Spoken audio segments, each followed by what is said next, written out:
This week on What Do You Got? The Peter Principle. Stay tuned. You're listening to Bro Down Podcast all fucking day. Oh, yeah. Hey, everybody. Welcome back to the Bro Down Podcast. I'm Tim Fulton. I'm Andy Smith.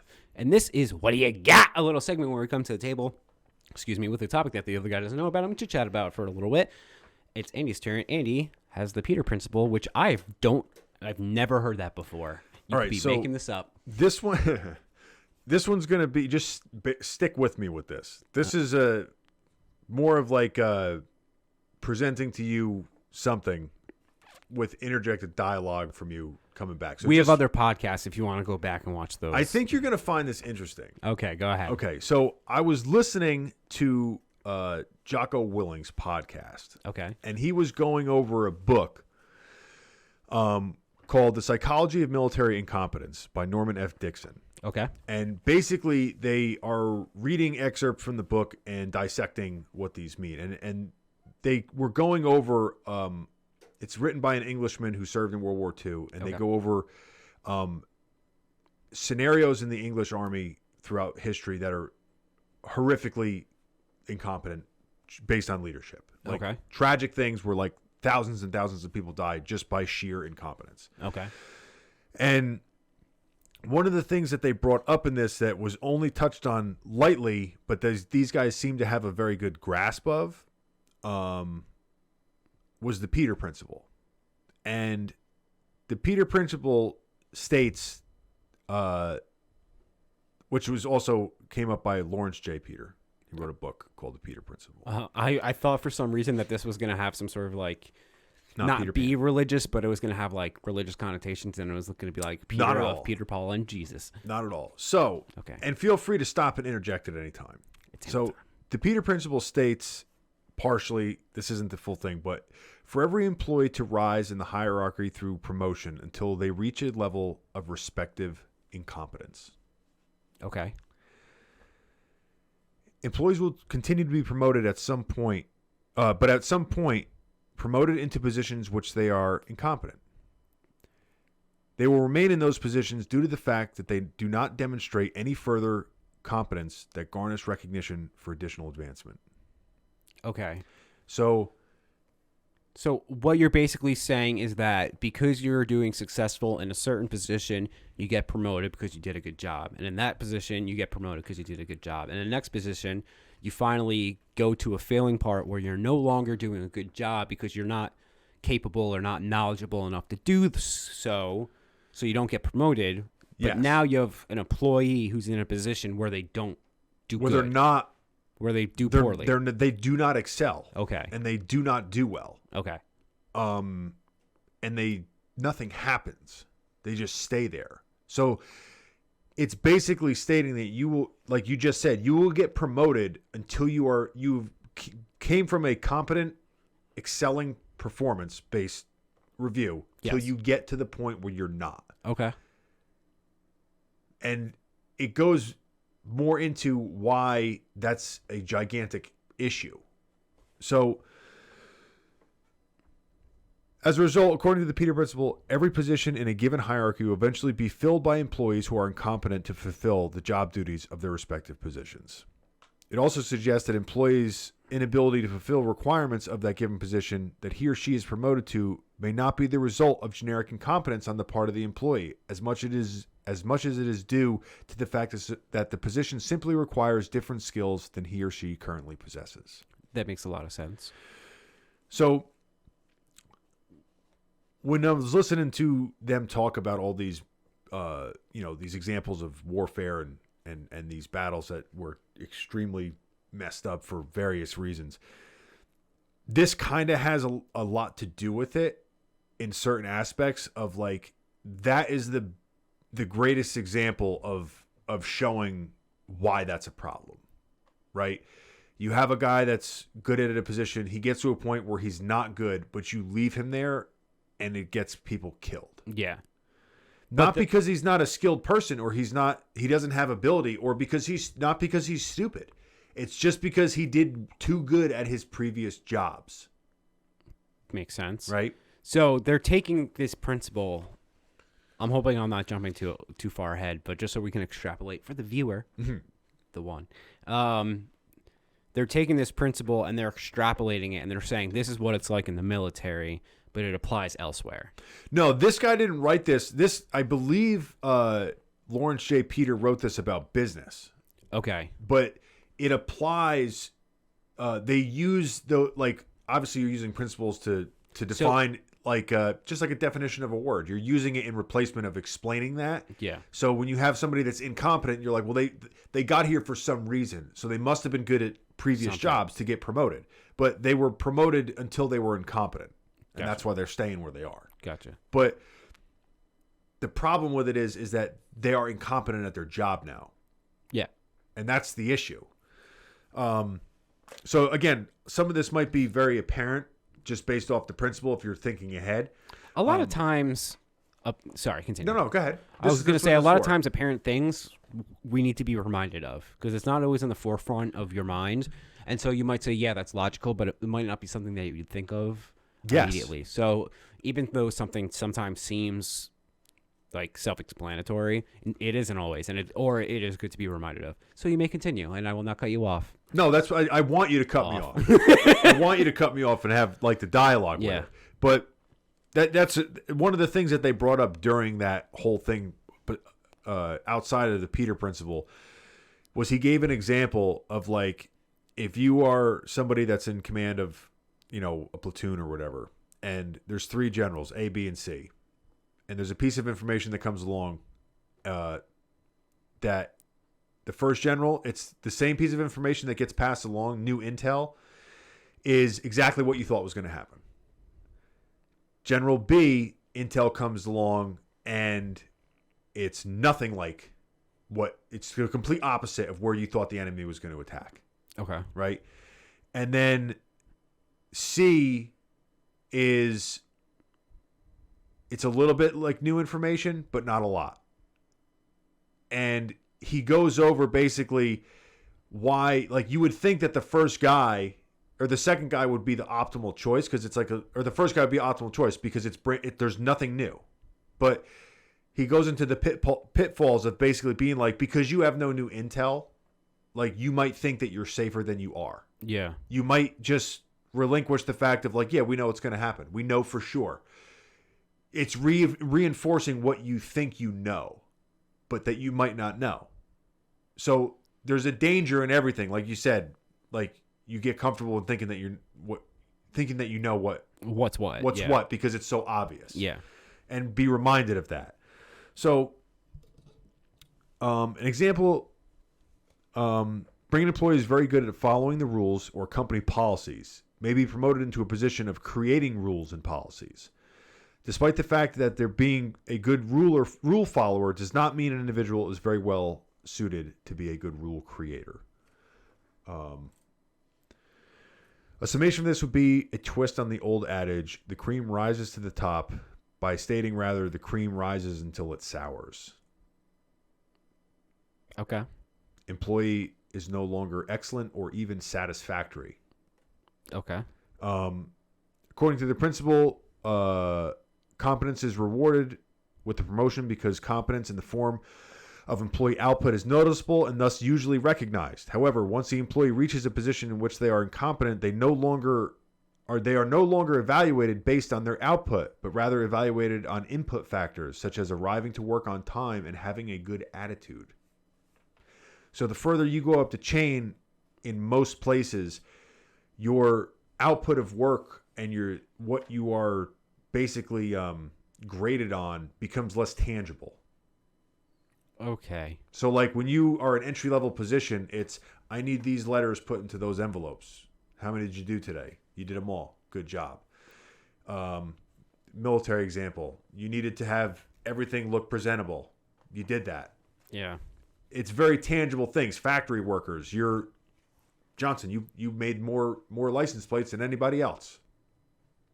I see and don't see that at the same time. That might lose me a little bit, but well, it's basically saying that as you go further up. Well, no, I understand the concept of what he's saying. I'm not 100% in agreement with that, but I'm also not like a business aficionado. Yeah, no. Well, what's your What's your take on it? Well, from a private business point of view, money is always the driving factor. So again, I come from a significantly smaller firm, and I don't really have real experience from larger firms, but we look at money from multiple perspectives, from the underling side and from the high up guys. Like the partners keep hardcore track of the amount of money that they're pulling into the firm, because it matters. You can't suddenly stop. Once you become a partner, you can't spend half the time with your feet up on the table, just relaxing, because then A, you're not getting paid, and B, now you're gonna have to start firing people because you don't have enough money and all that other stuff. I could imagine that. I can see both scenarios where in a larger corporation that begins to change, especially once you really get to focused type of jobs. So pulling something out of my rabbit hat here, a company like Sharp, for example, if they have an IT department, well, they're not pulling in money no matter what they do. They're just there to help. So I can imagine lower tier guys, all right, you have XYZ tickets, you have 10 tickets today, you clear 10 tickets, you're good to go. But I can see a manager not having to clear tickets. So he gets credit for what the underlings do. But at the end of the day, it's still... So on the smaller side, I agree. It's probably less applicable the smaller the organization is, because the employees are more managed or visibly their duties are more visible to the owner, operator, etc. Yeah. On large scale businesses, if you're an IT department and you're a great IT guy and you get promoted to the manager, your job went now from all just doing tickets to now like you have to answer complaints from employees. I would imagine it's like running a department, yeah. Exactly. So like your job duties just switch to something that you might have zero experience with. Yeah. And that part I understand, but I'm still thinking that I think one of his points was that you get less responsibility. Well, your responsibilities change. They shift, but he also said that you can become more relaxed. It's less tangible, but I don't really... To grade it, basically, what I think from when I was reading this, what he's saying is it's harder to equate your performance on like a scalable number thing. Okay. Because if you were putting out X amount of license plate a month as, you know, the bottom chain guy, but now you're a manager, you don't make license plates, you manage people. Yeah. So it's like, what are your numbers? Are they a culmination of all your employees? Well, that's not really fair. And then like, so how do you, it just gets a little bit more difficult to grade, I guess, the performance of a manager. I can see that. And again, it's applicable in certain places. And I can see where, like you said, it's not really that applicable in other places. Yeah. So, it is further argued by Dr. Peter that employees tend to remain in positions for which they are incompetent because mere incompetence is rarely sufficient cause for the employee to be fired. That makes sense. Only extreme cases will the employee be dismissed. So that's true. That's true. Everyone, I think, that has ever had a job knows somebody that doesn't do their job well, but they're able to get through it enough to keep the job. Yeah. And no one usually gets demoted after they've been in the position for a little bit of time, which is, if you think about it on a company level, it gets to be like, okay, like that sucks for that company. But then where I saw the application firsthand from when they were telling the stories about the military, but also like, think about like unions or governments. Yeah. Like, those people will just be there their entire career. Their entire lives. And they can't do a job properly, and it is their job to do their job correctly, and they can't do it. Yeah. But their whole system is based on promoting that way. Possible solutions is to see promoted employees receive appropriate training after promotion rather than expecting previous job duties have prepared them for the position. I think that's very self-explanatory, but a lot of times when you get promoted, you don't get any training. Yeah, no, you don't. You're just kind of thrown into the... Yeah, it's basically like, oh, you made license plates for 10 years. You should know how to manage 15 different personalities that make license plates. Yeah, yeah. and know exactly like how to do a manager job now. Yeah. Being excellent at one position does not qualify you to be excellent at another. So the analogy that I thought of in my head, it would almost be like if you were using a spoon and you're like, this spoon does a great job at being a spoon. I'm going to promote it to be a fork. And then it gets to be a fork, but it's still a spoon. And you're like, yeah, it kind of works as a fork, but it's not really as efficient as a fork. So I'm not going to promote it to a knife. But like you would never promote a spoon to a fork in your cutlery. No, of course. If you had the fork available, you would just use the spoon. Yeah. So at the end, just for talking points, I wanted to give a couple of examples of the incompetence real quick. They're just from what I remember from there. They're the ones that stood out the most, and they're the less dark ones that were in there. So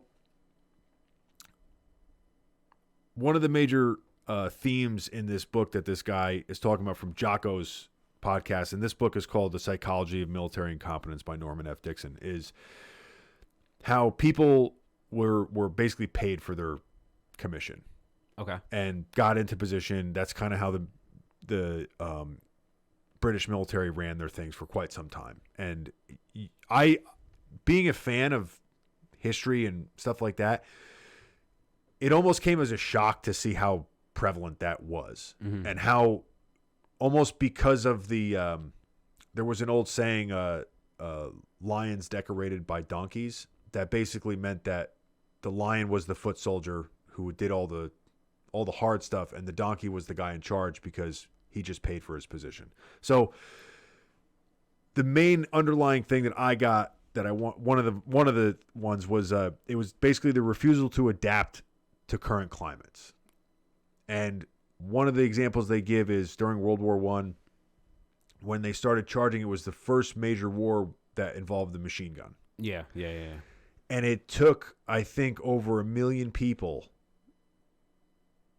to die before they decided, wait a minute, we have to start thinking about maybe altering what we do instead of just running across.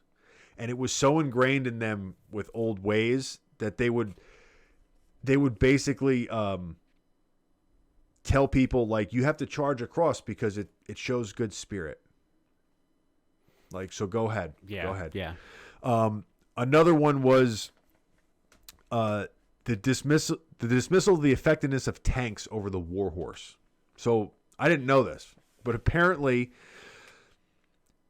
when they gave the idea of tanks in World War I and in World War II, they were like, no, you can't replace the horse. The horse is a symbol. It's superior. And they literally said, like, horses will outperform tanks. And that hurts. Yeah. So there was a guy that had wrote a book. I'm very paraphrasing here. He wrote a book on tactics and all the I guess the formations and how to properly use these tanks. Right. It lost to a war paper because they award one paper, I guess, in their military year. It lost to a paper, I believe, called The Ineffectiveness of Tanks.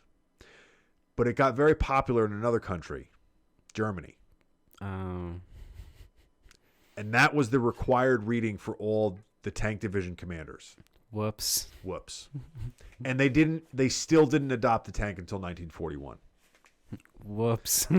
Double whoops. Just, again, like you said, you think that you're so aware and you know, but you don't take time to recheck, like, do we know what we know or do we not know what we know? Yeah. Do we know that the horse is the best on it, but do we know that? Yeah.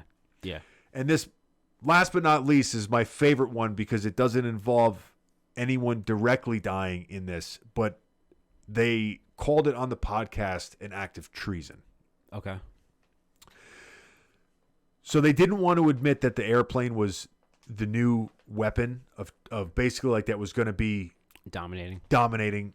And the old guys set up a demonstration to show that a naval ship could shoot a plane out of the sky. Okay. To show how effective their warships were. So they set up a test in front of everyone, I believe including the king or the queen of England, whoever was at the power at that time. And it was a radio-controlled plane that was limited to 80 miles an hour. But they allowed the ship to have a running head start at 30 knots, essentially reducing the plane's speed to 50 miles an hour. Yeah. And they're both going in the same direction. And the plane would slowly go up and down. They avoided all jerking movements so that it was easy to do that. After X amount of minutes had gone by and dozens of shells being shot at the plane, they never hit it. Right? So what do? I don't know. Their last resort, they told the radio operator that was remote controlling the plane to purposely crash the plane into the water to feint that the ship hit it. And then they wrote in their report that no plane can withstand the firepower of an English warship when manned by the right people. That's a little scary. So essentially, they set up this thing to prove how good their warship was over the airplane. It didn't work. So it didn't work under optimal conditions. Going the same plane, you've shot skeet before. Yeah. Right? Yeah. It's easy when you know where it's going and how fast it's going. If it starts going all over the place, it's harder. So because it didn't work, that wasn't acceptable, that they were wrong. So they crashed the plane. And when they explained it, it seems like a funny thing. But then they explain at the end, they're like, you know how many lives were lost from the decision to do that and push that idea further down the trough? Especially for England, which was such a naval powerhouse, to completely have them be unprepared for something that would eventually usurp their dominance. Yeah. Was kind of a dick move. I would go ahead and say, dude, there's very few books that I listen to where you take like you pause it and you're like, whoa, and like it's not talking about like specifically like gory things. It's basically talking about like guys in power that shouldn't be in power, making decisions knowingly that lead to the deaths of like hundreds of thousands of their own men. Yeah.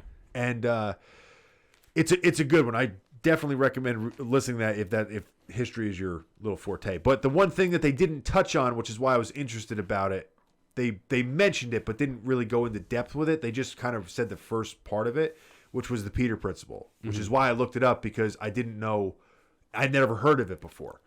So that's what I got. Peter Principle. The Peter Principle. That's interesting. That's a really interesting topic, and you can kind of see that.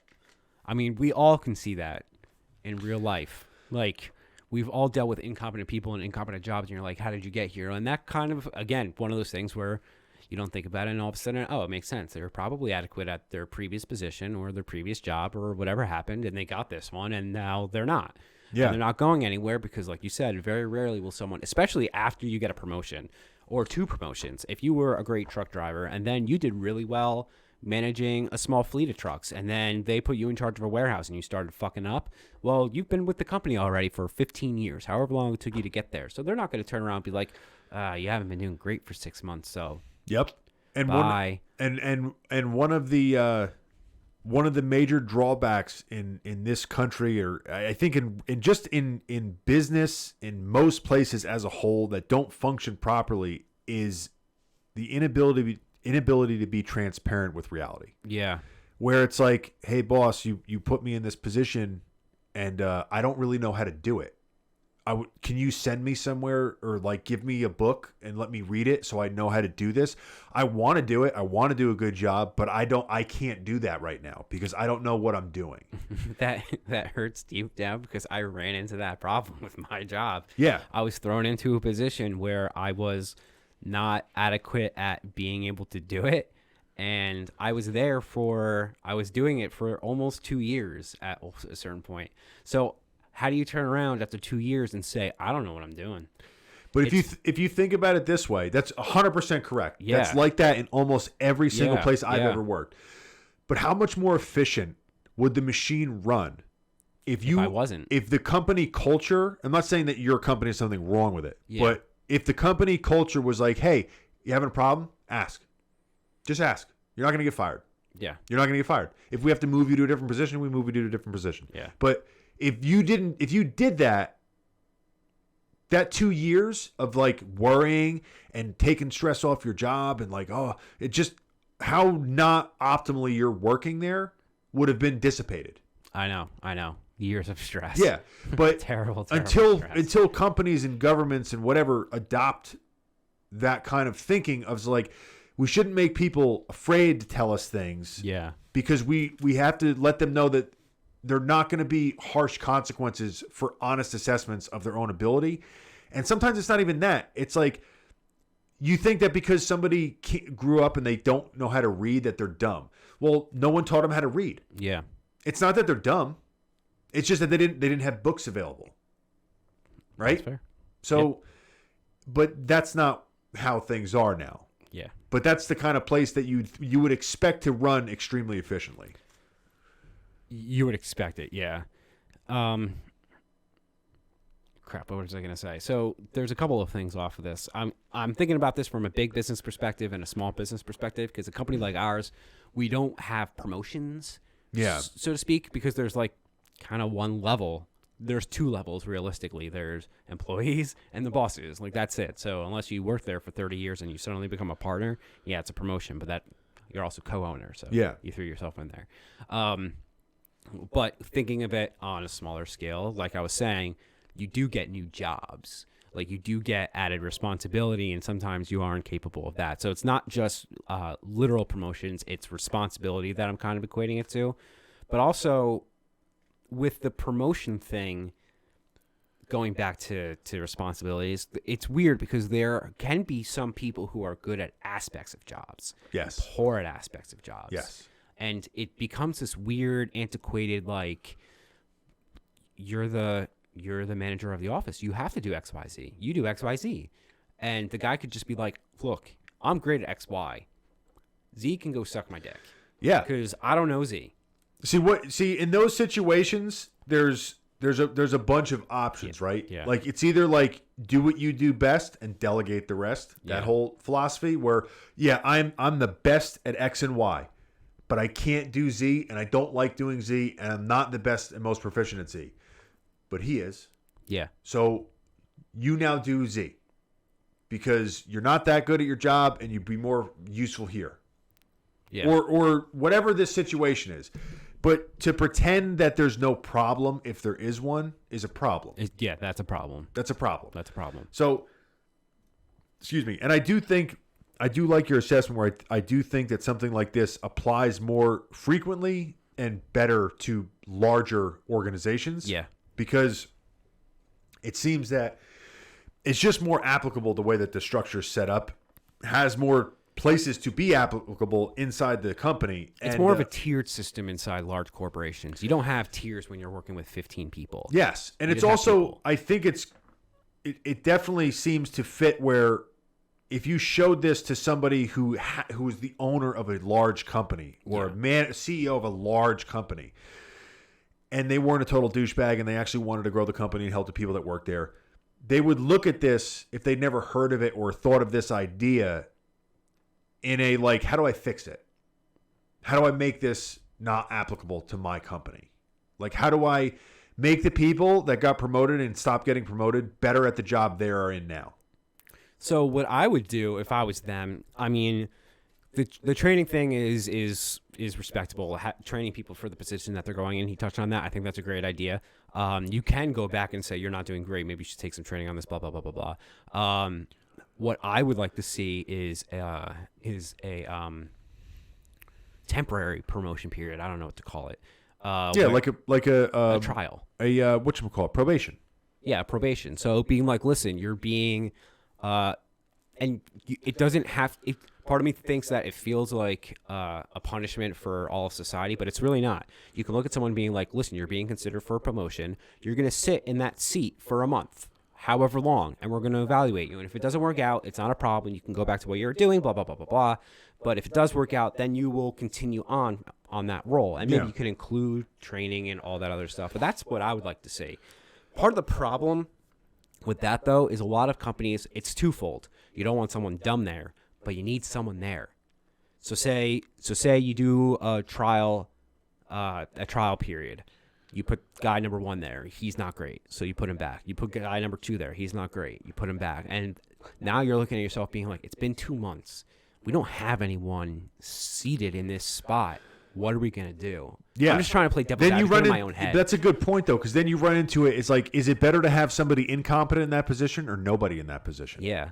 And that's something that you really need to think about and go on a case-by-case basis, because it sounds like any action is better than no action sometimes, but sometimes no action is better than the action at sometimes. 100% agree. And that's a leadership decision. But unfortunately, the leader is incompetent. Yes, but then the person that's appointing that leader is going to have to make that decision. Yes, and here's another thing to think about.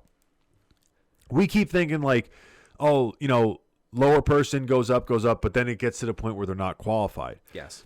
I actually think that there's a lot of people in entry-level positions and such like throughout the ladder that would be more suited for higher-level positions given their temperament, their ability to do things. So, like, you could be a really shitty factory worker. Yeah. Like, you just don't like standing around. You're too busy-minded. You don't like doing monotonous, everyday things, but you're a fantastic manager. Yeah.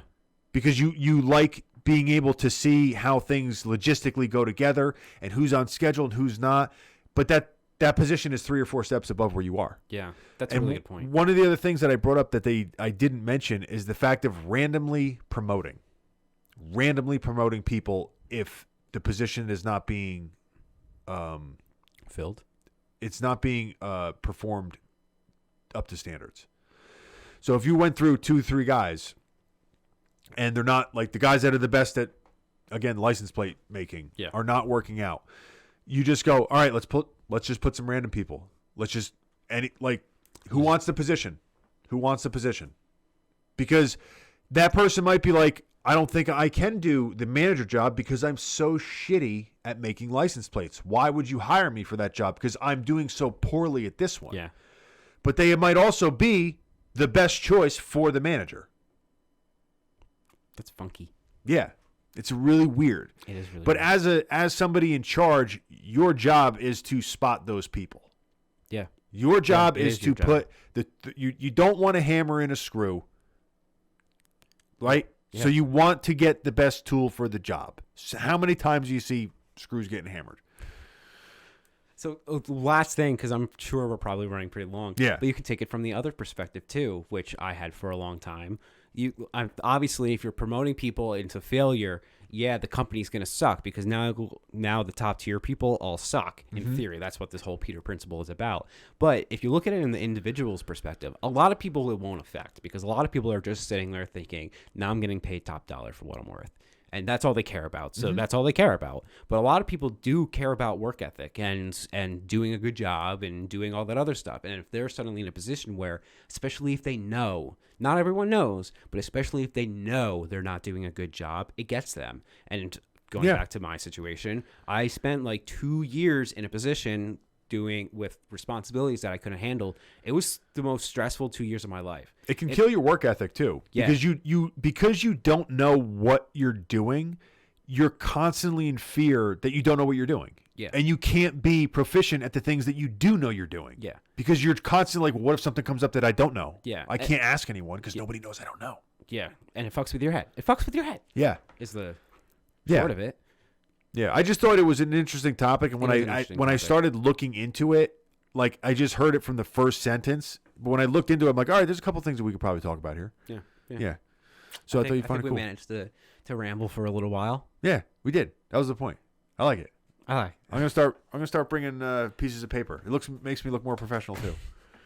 I have things written down, not on chicken scratch like normal. I know it's actually printed. Good job, buddy. I like it. So you know what? You did such a good job on this one. I'm gonna let you sign us out. Oh, so I did all the talking with my printouts. I should have wrote a commercial on the bottom. I should have. Thanks for tuning in, everybody. We have Christmas coming up. Ugly Christmas sweaters available at brodownpro.com. We also have a new line coming out this week. We do. Should we tell them? Not tell them. Leave it up to the imagination. Go to brodownpro.com to figure it out.